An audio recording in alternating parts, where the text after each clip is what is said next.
Halo guys, saya Aisar Hakim. Kali ini saya akan memberitahu kalian alternatif dari Android TV Box yang jauh lebih overpower tapi dengan harga yang sama.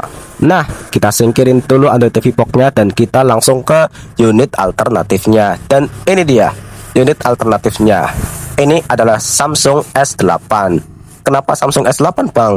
Karena handphone ini memiliki fitur menampilkan layar ke TV, monitor, proyektor, dan lain sebagainya. Cara menyambungkannya pun sangat mudah sekali. Di sini kita hanya memerlukan alat tambahan.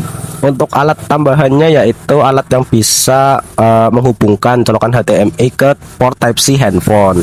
Nah, di sini saya menggunakan USB hub Type-C 3-in-1, 3 dalam 1. Jadi di sini ada 3 port, USB, HDMI, dan Type-C. Makanya disebut 3 dalam 1, 3-in-1. Alat tambahannya pun ini tergolong cukup murah ya. Saya beli di harga Rp36.000. Untuk handphonenya sendiri di sini saya beli di harga Rp275.000. Untuk kondisinya yaitu retak, LCD nggak nampil, ya nampil sih cuman nggak bisa dilihat. Sisanya normal semua tanpa terkecuali. Intinya sih kondisi apa saja nggak masalah kalau penggunaan cuma buat pengganti Android TV Box. Mau minus apapun asal normal bisa dipakai, dibeli saja guys. Kalau aku sendiri yang penting WiFi dan Bluetooth normal. Aku sering lihat orang jual di harga Rp250.000, tapi aku sendiri dapat di harga Rp275.000 ya guys.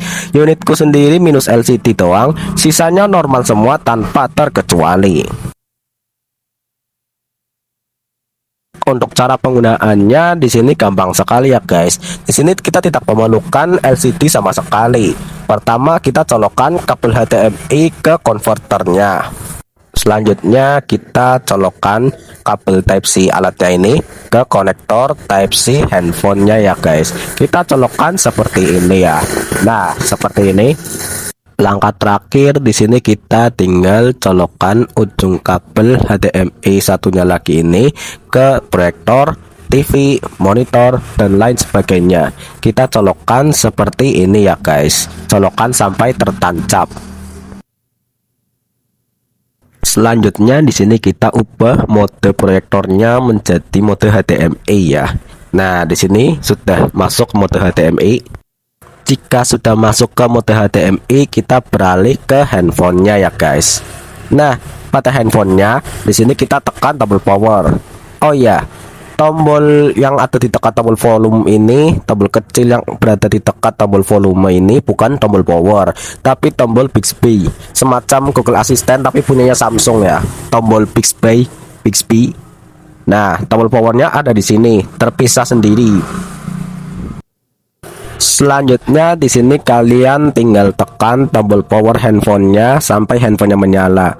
Ya kayak nyalain handphone pada umumnya lah. Kalau sudah bergetar artinya handphonenya sudah menyala. Dan di sini selanjutnya kita tinggal tunggu saja ya. Tinggal tunggu sampai tampil di proyektornya ya. Sampai tampil di proyektornya. Di sini kita tidak perlu setting apa-apa ya, akan secara otomatis muncul sendiri di layar proyektornya. Jadi kita sambung kabel HDMI ke konektor handphonenya akan secara otomatis tampil. Nah, bisa kalian lihat sendiri di sini sudah tampilkan. Di sini saya tidak setting apa-apa sama sekali, otomatis tampil sendiri.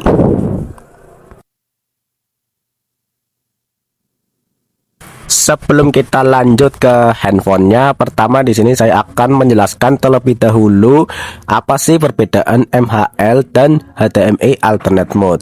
Walaupun ini teknologi serupa, yaitu bisa menampilkan layar handphone ke TV, proyektor, terus monitor dan lain sebagainya, tapi ini beda guys. Perbedaan yang pertama dari segi port dan konektor. Nah, dari segi port dan konektor, MHL ini menggunakan micro USB. Jadi handphone yang bisa menampilkan layar ke TV, proyektor dan lain sebagainya yang masih menggunakan micro USB itu artinya dia MHL, bukan HDMI alternate mode. Sedangkan yang HDMI alternate mode itu menggunakan USB 3.1 ya. Itu perbedaan yang pertama. Perbedaan yang kedua yaitu dari segi kualitas gambar. Dari segi kualitas gambar, HDMI alternate port itu jauh lebih bagus ketimbang MHL. Kenapa? Karena HDMI alternate port itu USB Type-C 3.1, jadi kecepatannya itu jauh lebih cepat. Nah, kalau kita bandingkan dengan micro USB kan itu teknologi jadul ya, jelas jauh lebih lambat ya. Jadi untuk penggunaan mirroring layar, transfer layar ke TV monitor dan lain sebagainya itu jauh lebih buruk gitu ya daripada HDMI alternate mode. Perbedaan yang ketiga yaitu dari segi perekamannya. Kalau HDMI alternate mode itu hanya bisa merekam di dalam OS Android itu sendiri, nggak bisa di luar OS Android, kayak misalnya recovery, fastboot dan lain sebagainya itu nggak bisa. Sedangkan MHL itu bisa guys, bisa merekam seluruh aktivitas layar handphone termasuk fastboot, recovery dan lain sebagainya. Seperti yang aku jelaskan pas awal tadi, nah di sini akan otomatis tersambung, tanpa harus menyeting apapun sama sekali. Jadi kita tinggal sambungkan kabel HDMI doang. Fitur yang kedua yaitu otomatis menyesuaikan ukuran layar dan resolusi layar. Jadi nggak ada tuh yang namanya layar kegedean atau kekecilan dibanding layar TV atau monitor kalian. Nah, terus resolusi yang dikirim itu sesuai dengan monitor atau TV kalian. Misalkan saja monitor kalian itu 4K, yang dikirim ini adalah gambar 4K yang dikirim ke layar monitor ataupun TV kalian itu 4K. Walaupun mungkin layar Samsung S8 ini bukan 4K, tapi karena layar TV atau monitor kalian 4K, jadi yang dikirim ini 4K guys. Minus mode HDMI alternate di Samsung S8 ini cuma satu, yaitu nggak bisa atur output suara. Jadi kalau misal saya ini pengen dengar suara dari speaker Samsung S8 ini, itu nggak bisa. Secara otomatis akan tersambung ke layar eksternal, kayak misal speaker dari proyektornya, speaker dari TV-nya, ataupun speaker dari monitornya. Jadi kita tidak bisa milih guys, suara yang dihasilkan itu dari speaker handphone aja itu kita nggak bisa milih gitu. Kalau pakai speaker kabel atau headset kabel atau bahkan headset Bluetooth itu gimana bang? Nah, normal. Jadi nggak ada tuh yang namanya suara bocor, kayak misal suara proyektor ikutan bunyi, suara TV ikutan bunyi, itu enggak. Suaranya itu akan tetap di Bluetooth kalian ataupun speaker eksternal kalian gitu. Karena saya pernah punya pengalaman menggunakan kabel PX MHA, yaitu kabel yang bisa membuat handphone non MHL bisa menampilkan layar ke TV, monitor dan lain sebagainya.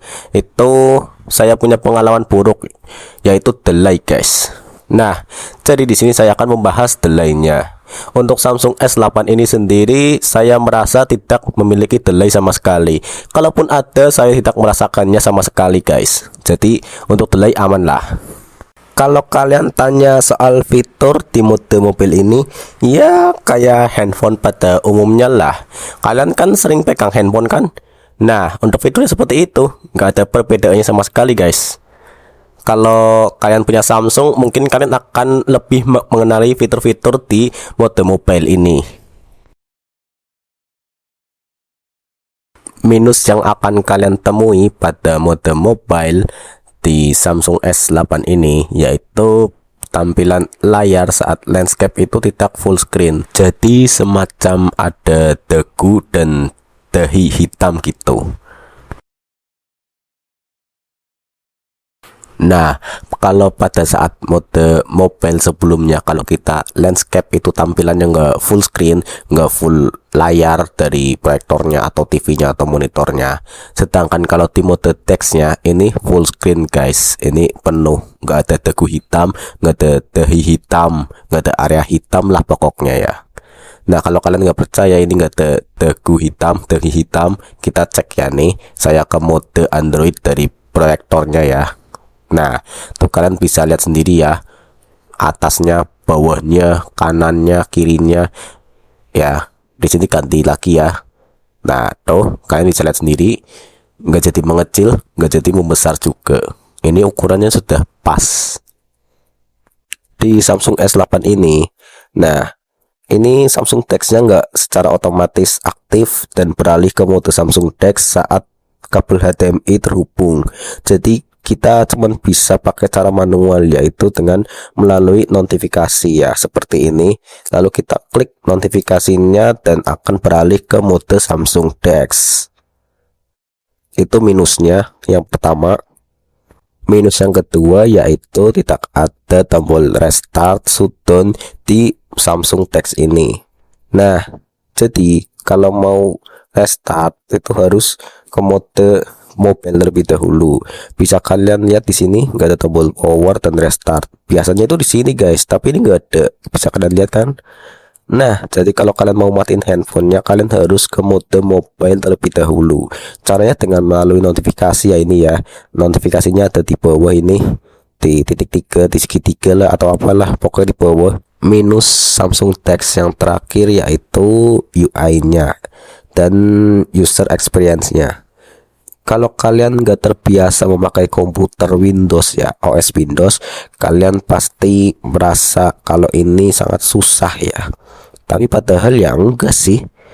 Kalau kalian mau tampilan Android TV Box, kalian tinggal pakai aja aplikasi Android TV dan launcher Android TV. Itu banyak sekali. Gambar yang dihasilkan HDMI Samsung S8 menurut saya itu jauh lebih bagus daripada gambar yang dihasilkan oleh HDMI Android TV Box ataupun laptop ya. Nah, awalnya saya mengira ini perasaan saya saja ya, tapi pas saya tanya AI, ternyata memang benar dugaan saya, memang jauh lebih bagus guys.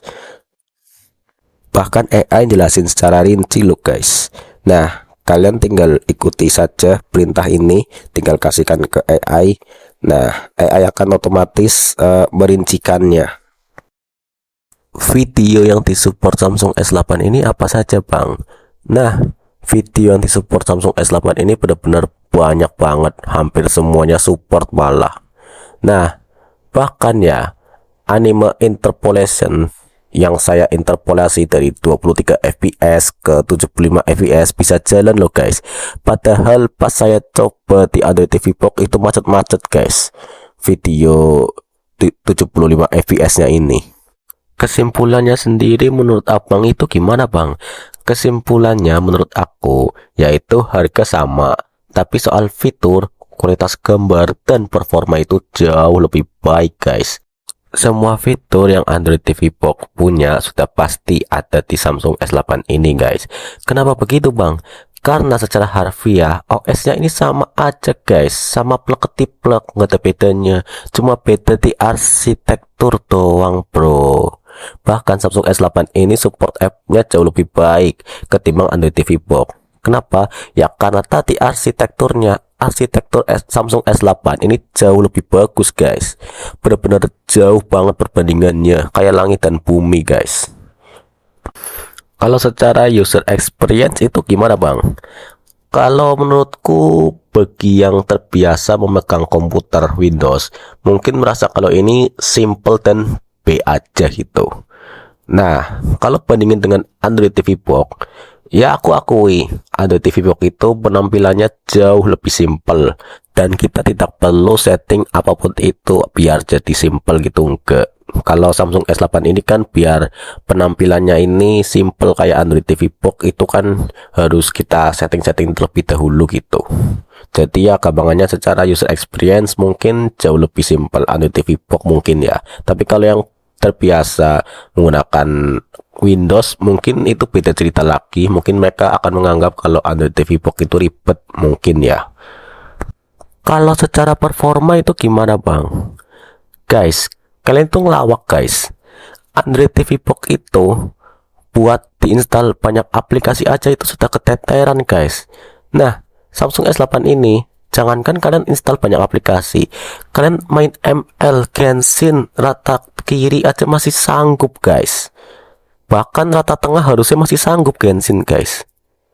Kalian mau ngelawak bandingin secara performa guys. Kalau kalian bandingin secara performa, Android TV Box jelaslah jauh lebih buruk daripada Samsung S8. Benar-benar jauh banget perbedaannya, kayak langit dan bumi.